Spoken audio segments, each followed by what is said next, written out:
ಯಾಕೆ ಈ ಮಾತು ಹೇಳಬೇಕು ಅಂದ್ರೆ ಇವತ್ತು ಬಹಳಷ್ಟು ಜನ ಬೇರೆ ಬೇರೆ ಚರ್ಚೆಗಳನ್ನ ಮಾಡ್ತಿದ್ದಾರೆ.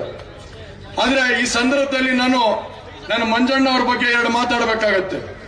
ಇವತ್ತು ಮಂಜಣ್ಣವರು ಹಲವಾರು ಹಳ್ಳಿಗಳನ್ನ ಸುತ್ತ ಅಂತ ಕೆಲಸನ ಮಾಡಿ ಹಗಲು ರಾತ್ರಿ ಅನ್ನೋದು ನೋಡ್ದೇನೆ ಇವತ್ತು ಮನೆಗೆ ನುಗ್ಗಿ ಇವತ್ತು ಪ್ರಚಾರ ಮಾಡುವಂತ ಸಂದರ್ಭದಲ್ಲಿ ಇವತ್ತು ಪ್ರಜ್ವಲ್ ರೇವಣ್ಣ ಅವ್ರನ್ನ ಅಧಿಕೃತವಾಗಿ ಹೆಚ್ಚಿನ ಮತ ನನ್ನ ಮರ್ಕುಲ್ಗೂಡು ಭಾಗದಲ್ಲಿ ಕೊಡ್ಲೇಬೇಕು, ಕೊಟ್ಟಿ ಅವ್ರಿಗೊಂದು ಶಕ್ತಿ ತುಂಬಬೇಕು ಅನ್ನೋ ನಿಟ್ಟಲ್ಲಿ ಇವತ್ತು ನನ್ನ ತಂದೆ ಸ್ಥಾನದಲ್ಲಿ ನಿಂತು ಇವತ್ತು ಒಂದು ಕೆಲಸ ಮಾಡ್ತಿದ್ದಾರೆ. ಅದು ನಾನು ಮರೆಯೋದಕ್ಕಾಗೋದಿಲ್ಲ. ನಾನು ಸುಮಾರು 10 ಗಂಟೆಗೆ ಬಂದೆ. 10 ಗಂಟೆಗೆ ಬಂದಂತ ಸಂದರ್ಭದಲ್ಲಿ ನನ್ನ ಪ್ರಕಾರ ಮಂಜಣ್ಣವರು ಸುಮಾರು 9 ಕಾಲಿಗೆ ಬಂದಿದ್ರು ಏನೋ.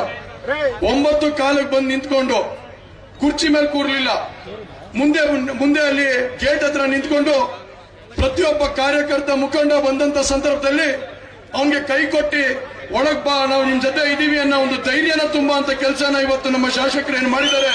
ಇವತ್ತು ಆ ಪ್ರೀತಿ ವಿಶ್ವಾಸನ ಏನ್ ಗೆದ್ದಿದ್ದಾರೆ. ಒಂದು ತಂದೆ ಸ್ಥಾನದಲ್ಲಿ ನಿಂತ್ಕೊಂಡು ಒಬ್ಬ ಮಗನಿಗೆ ಯಾವ ರೀತಿ ಆಶ್ರಯ ಕೊಡಬೇಕು, ಯಾವ ರೀತಿ ಆಶೀರ್ವಾದ ಮಾಡಬೇಕು, ಯಾವ ರೀತಿ ಅವ್ರ ಜೊತೆ ಬೆನ್ನೆಂಬಲಾಗಿ ನಿಂತ್ಕೊಳ್ಳೋ ಕೆಲಸನ ಮಾಡಬೇಕು, ಇವತ್ತೆಲ್ಲದೂ ಕೂಡ ಇವತ್ತು ಮಂಜಣ್ಣ ಮಾಡೋ ಕೆಲಸ ಏನ್ ಮಾಡಿದ್ದಾರೆ. ಇವತ್ತು ನಾನು ಯಾವುದೇ ಕಾರಣಕ್ಕೂ ಇನ್ನ ನನ್ನ ಕೊನೆ ಉಸಿರಿನವರೆಗೂ ಮಂಜಣ್ಣವರ ಮಾರ್ಗದರ್ಶನದ ಮೇಲೆ ನಾನು ಚುನಾವಣೆ ಮಾಡುವಂತ ಕೆಲಸನ ಮಾಡ್ತೀನಿ. ಹಾಗೆ ಈ ಕ್ಷೇತ್ರದ ಅಭಿವೃದ್ಧಿಗೆ ನಾನು ಅವರ ಮಾರ್ಗದರ್ಶನದ ಮೇಲೆ ಕೆಲಸ ಮಾಡುವಂತ ನಿಟ್ಟಲ್ಲಿ ಮಾಡ್ತೀನಿ. ಇವತ್ತು ದಯವಿಟ್ಟು ಕ್ಷಮಿಸಬೇಕು. ನಾನು ಆಗ್ಲೇ ಸುಮಾರು 8 ತಿಂಗಳಿಂದ ಇಡೀ ಜಿಲ್ಲೆಯಲ್ಲಿ ಎಲ್ಲ ಪ್ರತಿಯೊಂದು ಪಂಚಾಯತಿಗಳಿಗೆ ಹೋಗುವಂತ ಕೆಲಸನ ಮಾಡ್ತಾ ಇದ್ದೀನಿ. ಒಂದ್ ಸ್ವಲ್ಪ ಕೆಮ್ಮಿದೆ ನನಗೆ, ಯಾಕಂದ್ರೆ ಬಹಳಷ್ಟು ಕಡೆ ಹೋದಂತ ಸಂದರ್ಭದಲ್ಲಿ ಧೂಳು ಮತ್ತೆ ಕುಡಿಯೋ ನೀರಿನ ಸಂದರ್ಭದಲ್ಲಿ ಇದ್ದಂತ ಸಂದರ್ಭದಲ್ಲಿ ಇವತ್ತು ಬಹಳಷ್ಟು ಕಡೆ ಹೋದಂತ ಸಂದರ್ಭದಲ್ಲಿ ಒಂದ್ ಸ್ವಲ್ಪ ಕೆಮ್ಮುಗಳು ಹೆಚ್ಚಾಗಂತ ನಿಟ್ಟಲಾಗಿದೆ. ಹಾಗಾಗಿ ಭಾಷಣ ಮಾಡ್ಬೇಕಾದ್ರೆ ಕೆಮ್ಮಿದ್ರೆ ದಯವಿಟ್ಟು ಕ್ಷಮಿಸಂತ ಕೆಲಸ ಮಾಡ್ಬೇಕಾಗುತ್ತೆ. ಇವತ್ತು ಬಹಳ ಜನ ಮಾತಾಡ್ತಾರೆ, ಮಂಡ್ಯದಲ್ಲೂ ಬಹಳ ಜನ ಹೇಳಿಕೆ ಕೊಡೋಗಳನ್ನ ನೋಡಿದೀನಿ ಇವತ್ತು. ಆದ್ರೆ ನಾವೇ ಕುಮಾರಣ್ಣನಿಗೆ ನಾವು ಸಮಯನ ಕೇಳಿದಂತ ಸಂದರ್ಭದಲ್ಲಿ ನಾವು ಕುಮಾರಣ್ಣನಿಗೆ ಕೇವಲ 2 ಪಾಯಿಂಟ್ 3 ಪಾಯಿಂಟ್ ಕೊಡಿ ಕುಮಾರಣ್ಣ ಸಾಕು, ನೀವು ಜಾಸ್ತಿ ಬಡಬೇಡಿ, ನಿಮ್ಮ ಆರೋಗ್ಯ ಕಡೆ ಗಮನ ಹರಿಸಿ ಅಂತ ಹೇಳಿದಂತ ಸಂದರ್ಭದಲ್ಲಿ ಇಲ್ಲ, ನಾನು ನನ್ನ ಮಗ ಇದ್ದಂಗೆ ನೀನು ಖಂಡಿತವಾಗ್ಲೂ ಗೆದ್ದು ಬರಲೇಬೇಕು, ಈ ಸರಿ ಆ ವಿಶ್ವಾಸನ ಮೂಡಿಸೋಂತ ಕೆಲಸ ನಾನು ಮಾಡ್ತೀನಿ, ಪ್ರತಿ ಹಳ್ಳಿಗೆ ಹೋಗುವಂತ ಕೆಲಸನ ಮಾಡ್ತೀನಿ ಅಂತ ಹೇಳಿ 3ನೇ ಬಾರಿ ಇವತ್ತು ಹೃದಯ ಚಿಕಿತ್ಸೆ ಆಗಿದ್ರು ಕೂಡ ಇವತ್ತು JDS ಪಕ್ಷದ ಕಾರ್ಯಕರ್ತರು ಮತ್ತೆ ಬಿಜೆಪಿ ಪಕ್ಷದ ಕಾರ್ಯಕರ್ತರನ್ನ ಇವತ್ತು ಎತ್ತಿಡಿ ಅಂತ ಕೆಲಸನ ಮಾಡಿ ಮತ್ತೊಮ್ಮೆ ನರೇಂದ್ರ ಮೋದಿ ಅವರನ್ನ ಪ್ರಧಾನಮಂತ್ರಿ ಮಾಡೇ ಮಾಡ್ತೀನಿ ಅನ್ನೋ ಒಂದು ಸಂಕಲ್ಪನ ಕಟ್ಟಿ ಇವತ್ತು ಮೂಲೆ ಓಡಾಡೋ ಅಂತ ಕೆಲಸನ ಮಾಡ್ತಿದ್ದಾರೆ. ಇವತ್ತು ಬಹಳಷ್ಟು ಟೀಕೆ ಮಾಡ್ತಾರೆ, ನಾವು ಚರ್ಚೆ ಮಾಡ್ತಾ ಇದೀವಿ. ಇವತ್ತು ಈ ಕಾಂಗ್ರೆಸ್ ಪಕ್ಷ 11 ತಿಂಗಳಾಗಿದೆ ಅಧಿಕಾರಕ್ಕೆ ಬಂದು, 11 ತಿಂಗಳು ಈ ಕಾಂಗ್ರೆಸ್ ಪಕ್ಷ ಅಧಿಕಾರಕ್ಕೆ ಬಂದ್ರು ಕೂಡ ಇವತ್ತು ಯಾವುದೇ ರೀತಿ ರೈತಾಪಿ ಜನತೆಗೆ ಇವತ್ತು ಒಂದೇ ಒಂದು ರೀತಿ ಆಶಾಕಿರಣವಾಗಿ ನಿಲ್ಲ ಅಂತ ಕೆಲಸನ ಮಾಡಿಲ್ಲ. ಇವತ್ತು ನಮ್ಮೆಲ್ಲರಿಗೂ ಗೊತ್ತಿದೆ, ಈಗಾಗಲೇ ಬಹಳಷ್ಟು ಹಳ್ಳಿಗಳು ಕೂಡ ಇವತ್ತು ಬೋರ್ವೆಲ್ಗಳಾಗ್ಲೇ ಬತ್ತೋಗುವಂತ ಪರಿಸ್ಥಿತಿ ಆಗ್ತಾ ಇದೆ. ಇವತ್ತು ಕೆರೆಗಳಲ್ಲಿ ನೀರಿಲ್ಲ, ಇವತ್ತು ನದಿಗಳಲ್ಲಿ ನೀರಿಲ್ಲ. ನಮ್ಮ ಯಾವುದೇ ಸಂದರ್ಭದಲ್ಲೂ ಕೂಡ ಇವತ್ತು ಇಷ್ಟು ಬರಗಾಲನ ನಾವು ಇತಿಹಾಸದಲ್ಲೇ ನೋಡುವಂತ ಕೆಲಸ ಆಗಿರ್ಲಿಲ್ಲ. ಆದ್ರೆ ಬಂಧುಗಳೇ, ಒಂದು ಮಾತ್ರ ಜ್ಞಾಪಕ ಇಟ್ಕೋಬೇಕು, ಕಾಂಗ್ರೆಸ್ ಪಕ್ಷ ಯಾವಾಗ ಅಧಿಕಾರಕ್ಕೆ ಬಂದಿದ್ಯೋ ಆಗ ಬರಗಾಲ ಖಚಿತ ಬುದ್ಧಿ ಅನ್ನೋದನ್ನ ಇವತ್ತೆಲ್ಲ ಕಂಡಿರೋ ಅಂತ ಕೆಲಸನ ನಾವು ಮಾಡಿದ್ದೀವಿ.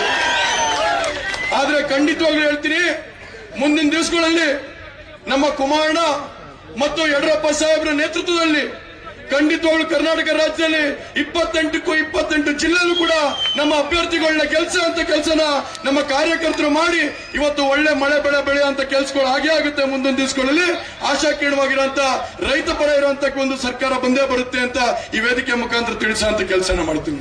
ಯಾಕೆ ಈ ಮಾತು ಹೇಳ್ತಾ ಇದೀನಿ ಅಂದ್ರೆ ಇವತ್ತು ನಾವು ನೋಡ್ತಾ ಇದೀವಿ ಪರಿಸ್ಥಿತಿ ಏನಿದೆ ಅಂತ. ಎಲ್ಲ ರೈತರುಗಳು ಇವತ್ತು ಯಾವ ಒಂದು ಕಷ್ಟದಲ್ಲಿದ್ದಾರೆ. ಒಂದ್ ಕಡೆ TC ಸಿಗ್ತಾ ಇಲ್ಲ, ಒಂದ್ ಕಡೆ ನೀರಿಲ್ಲ, ಸರಿಯಾದ ಸಂದರ್ಭದಲ್ಲಿ ಕರೆಂಟ್ ಕೊಡ್ತಾ ಇಲ್ಲ, ಬೆಳೆದಿರೋ ಬೆಳೆಗಳಿಗೆ ಇವತ್ತು ಸರಿಯಾದ ರೇಟ್ ಸಿಗ್ತಾ ಇಲ್ಲ. ಇವತ್ತು ಹೇಳ್ತಾರೆ ಉಚಿತ ಅಂತ. ಸ್ವಾಮಿ, ನೀವೇನಾದ್ರು ನಿಜವಾಗ್ಲೂ ಉಚಿತವಾಗಿ ಏನಾದ್ರು ಕೊಟ್ಟಿದ್ರೆ, ಎಲ್ಲಾ ವರ್ಗಗಳಿಗೂ ಉಚಿತವಾಗಿ ಕೊಟ್ಟಿದ್ರೆ ಅದು ಕೇವಲ ಬರಗಾಲ ಮಾತ್ರ ಅಂತ ಇವತ್ತು ನಾವು ಈ ವೇದಿಕೆ ಮುಖಾಂತರ ಹೇಳೋಂತ ಕೆಲಸನ ಮಾಡಬೇಕಾಗುತ್ತೆ. ಬರಗಾಲದಲ್ಲಿ ಇವತ್ತು ರೈತರುಗಳು ತತ್ತರಿಸುವಂತ ಪರಿಸ್ಥಿತಿ ಇವತ್ತು ನಿರ್ಮಾಣ ಆಗಿದೆ. ಹಾಗಾಗಿ ನಿಮ್ಮಲ್ಲೆಲ್ಲ ಕೇಳ್ಕೊಳ್ಳೋದು ಇಷ್ಟೇನೆ, ನಿಮ್ಮಲ್ಲಿ ಬಹಳಷ್ಟು ಜನ ನೆಂಟರು ಪಕ್ಕದ ಜಿಲ್ಲೆಗಳಿರ್ತಾರೆ, ಅಕ್ಕಪಕ್ಕದ ಜಿಲ್ಲೆಯಲ್ಲಿರ್ತಾರೆ. ಎಲ್ಲಾ ಜಿಲ್ಲೆಯ ನೆಂಟರುಗಳಿಗೆ ಕರೆ ಮಾಡಿ ಈ ಬಾರಿ ಮೋದಿ ಸರ್ಕಾರ ಬರಲೇಬೇಕು, ದೇವೇಗೌಡರಿಗೆ ಬಲ ತುಂಬಿಸಲೇಬೇಕು, ಕುಮಾರಣ್ಣನಿಗೆ ಶಕ್ತಿ ತುಂಬಲೇಬೇಕು ಅನ್ನೋ ಒಂದು ನಿಟ್ಟಲ್ಲಿ ನಮ್ಮ ಕಾರ್ಯಕರ್ತರುಗಳೆಲ್ಲರೂ ಕೂಡ ಒಗ್ಗಟ್ಟಾಗಿ ಹೋರಾಟ ಮಾಡುವಂತ ಶಕ್ತಿನ ತೋರಿಸುವಂತ ಕೆಲಸನ ಮುಂದಿನ ದಿವಸಗಳಲ್ಲಿ ಮಾಡಬೇಕಾಗತ್ತೆ. ಹಾಗಾಗಿ ನಿಮ್ಮಲ್ಲೆಲ್ಲ ಕಳಕಳಿವಾಗಿ ಮನವಿ ಮಾಡ್ತಾ, ಯಾಕಂದ್ರೆ ಈಗಾಗಲೇ ನಾನು ಇದಾದ ಮೇಲೆ ಮತ್ತೆ ಕಡೂರ್ಗೆ ಹೋಗ್ಬೇಕು. ನಾನೀಗ ಕಡೂರು ಮುಗಿಸ್ಕೊಂಡು ಬಾಳುಪೇಟೆ ಮತ್ತೆ ಇವತ್ತು ಕೆಂಚಮೋಸ್ಕೋಟೆನೂ ಕಾರ್ಯಕ್ರಮ ಇದೆ. ಹಾಗಾಗಿ ನಾನು ಇವತ್ತು ಬೇಗ ತೆರಳಬೇಕಾಗತ್ತೆ. ಕುಮಾರಣ್ಣ ಬರಲಿ ಅಂತ ಕಾಯ್ತಾ ಇದ್ದೆ, ಅವ್ರ ಆಶೀರ್ವಾದ ಪಡ್ಕೊಂಡು ಹೋಗೋಣ ಅಂತ.